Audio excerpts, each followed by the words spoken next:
ਜਿੰਨ ਚਮੜਨ ਦੀ ਇੱਕ ਵਜ੍ਹਾ ਇਹ ਵੀ ਬਿਆਨ ਕੀਤੀ ਜਾਂਦੀ ਹੈ ਕਿ ਨੌਜਵਾਨ ਕੁੜੀ ਜਾਂ ਮੁੰਡਾ ਖੁਸ਼ਬੂ ਲਾ ਕੇ ਕਿਸੇ ਵੀਰਾਨ ਜਗ੍ਹਾ ਤੋਂ ਗੁਜ਼ਰਨ ਤਾਂ ਉਹਨਾਂ ਤੇ ਜਿੰਨ ਜਾਂ ਪਰੀ ਆਸ਼ਕ ਹੋ ਜਾਂਦੇ ਨੇ।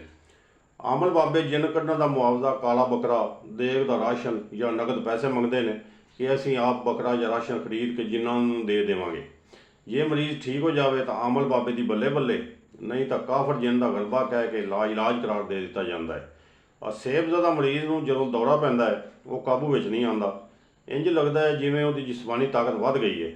ਇਹਨੂੰ ਜਿੰਨ ਦੀ ਤਾਕਤ ਸਮਝ ਲਿਆ ਜਾਂਦਾ ਹੈ। ਹਾਲਾਂਕਿ ਇਹਦੀ ਅਸਲ ਵਜ੍ਹਾ ਇਹ ਹੁੰਦੀ ਹੈ ਕਿ ਜਨੂਨ ਦੀ ਹਾਲਤ ਵਿੱਚ ਇਨਸਾਨ ਅਖਲਾਕੀ ਤੇ ਕਾਨੂੰਨੀ ਪਾਬੰਦੀਆਂ ਤੋਂ ਆਜ਼ਾਦ ਹੋ ਜਾਂਦਾ ਹੈ ਤੇ ਆਪਣੀ ਸਾਰੀ ਜਿਸਮਾਨੀ ਤਾਕਤ ਇਸਤੇਮਾਲ ਕਰਨ ਲੱਗ ਪੈਂਦਾ ਹੈ।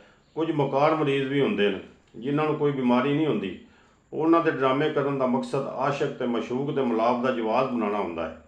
ਤਜਰਬੇ ਦੀ ਗੱਲ ਹੈ ਕਿ ਜਿੰਨਾਤ ਤੇ ਜਿਨਸਿਆਤ ਦਾ ਆਪਸ ਵਿੱਚ ਗਹਿਰਾ ਤਲਕ ਹੈ। ਕਿ ਵੀਡੀਓ ਨੂੰ ਲਾਈਕ